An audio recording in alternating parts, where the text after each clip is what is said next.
No yawning, Jarrett. No yawning. If you yawn, 5 burpees, 5 burpees. Just a bit. Yeah. Hey, I'm talking to the camera and the video guys there going, rah, yawning like a Tyrannosaurus Rex.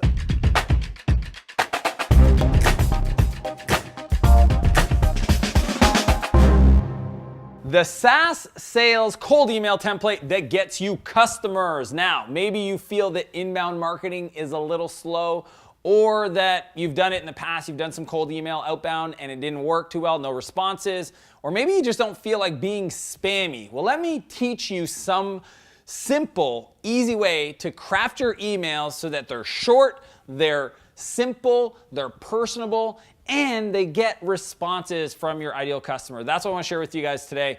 I first learned this when I was 18. I've been cold emailing forever. I cold email people to invite them to my founder dinners. I cold email investors, entrepreneurs. Like, it's just, I have no problem. I don't mind sending an email, but it's because I have a format. I'm going to give you the 4 specific kind of sections of your email that need to be true for you to get a positive response, to not look like it's spam. So when I was 18, the first few I remember I was sitting there and I was like, I should get some advice from people who've been there before. Usually a good idea. So I found a list, I think it was the top 20 technology CEOs or executives in the world. And on that list was Steve Jobs, Bill Gates, et cetera, et cetera.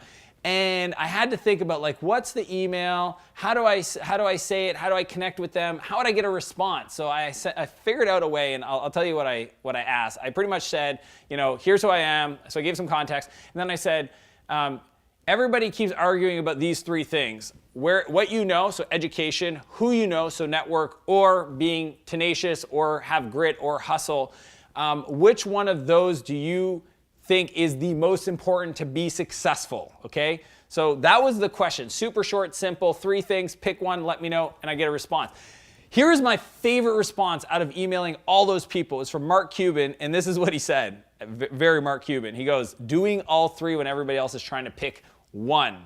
Again, I was 18 years old when I sent out that email. I got a response from many of them, but Mark Cuban replied, and that blew my mind. So what I want to share with you is how that evolved over the years, to the point when I was building my company Clarity, which was a marketplace for experts to give advice over the phone. We grew it to 50,000 experts in a 12-month period. The way we did that was outbound emails. We sent over 250,000 emails in that period to collect and curate incredible experts. And the way we did that is following this format. So the first thing you need to do, it's 4 R's. The first R is research. You need to research the person, the individual, who you're going after. Even if you do a mass email, let's say 100 emails a day, and that's usually the upper limit you want to be sending out because you have to have time to respond.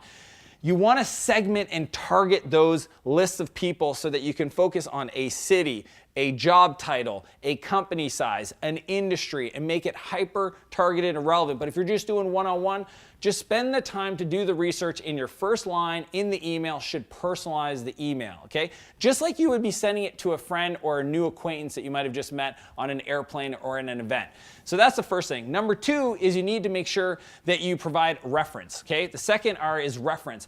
Talk about potentially like, hey, we've worked with companies like, and you don't say, we've worked with a company like yours like, you just say, here are some of the clients we've worked with, and make sure that they're on target, reference, that they would know who they are, so that the person receiving the email is like, oh, that's like a company like mine. I actually know John at that company, or I've heard of that business, and if they help them, then maybe they can help us. So again, it's not a sales email. It's just like, hey, congrats on the new store opening, and here are some of the companies that we've worked with. And then finally, then you want to do a reward, some kind of way. So the third thing is R for reward.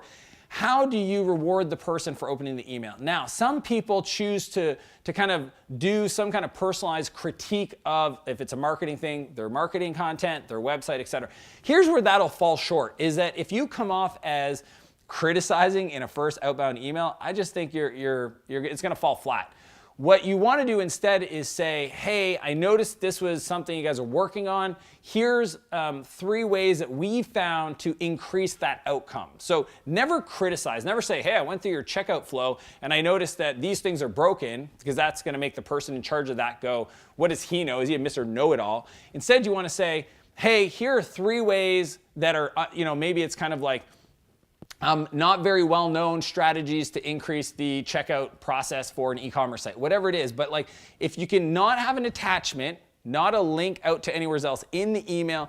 Just put it there, okay? But if you have to make it a link out there, don't put it behind an email capture. Don't make it some cryptic thing, this click. Like, make it very clear, very simple to your public website so they feel comfortable clicking it. If it's required, you're better off putting it in the email. And then the fourth R is request.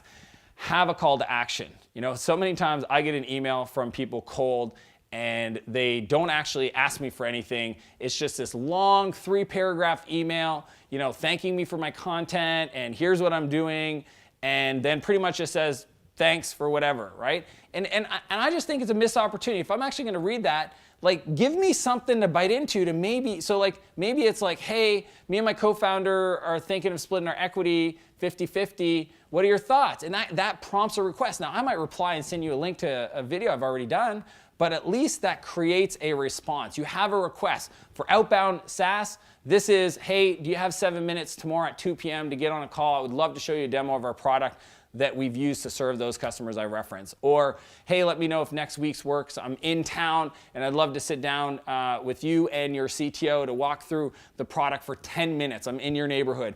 And many people, when they do these outbound emails, they'll actually wait till they get a bunch of responses. So that's why it's valuable to actually segment into a city. And then once you got all these people saying, yeah, I'm free, I'm available, then you book your plane ticket. Okay, so that's a ninja tip. Now, here's the deal. A lot of people, I wanted to break a myth right now. A lot of people think that cold emails don't work. And here's the truth about cold emails. It's not that they don't work. It's just that the market can be qualified. The outbound target that you're going after, that potential customer, is, you know, it's not spam. You're personalizing it. You're doing the research. You're sending the email. You're keeping it short, simple, concise, very natural. And what the outcome is they're just not in market. You know, the truth is that, like, they could be qualified, but 50% of the customers may not be ready to buy right now. They don't have the pain that you solve. That doesn't mean you stop. Okay, I truly believe 4 follow-ups. If you get no response, 4 follow-ups. By the 4th follow-up, maybe, you know, 1 every other day, then you stop and you just put them on a nurturing program, maybe once a month or whatever. But I just think that so many people stop too quick. You know, most average salespeople stop after 3 tries.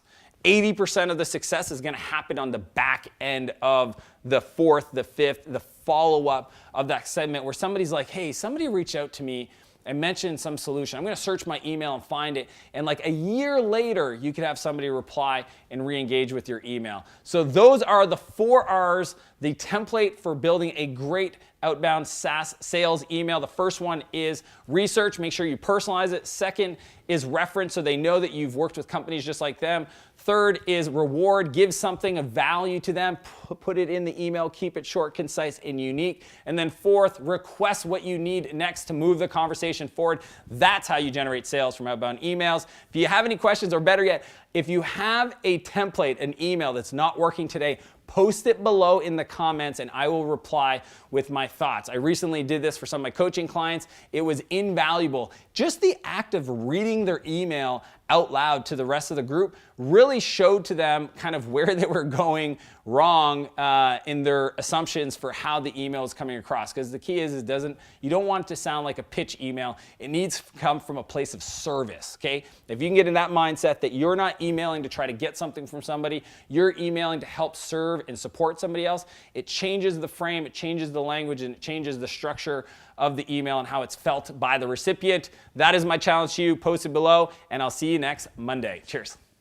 If you enjoyed this video, be sure to subscribe to my channel for other SaaS sales videos. I'd also encourage you to join my newsletter for free training, exclusive contests, and other private events that I'm hosting. And if you're ready to get going, I've got 2 videos queued up for you right now, and I'll see you next Monday.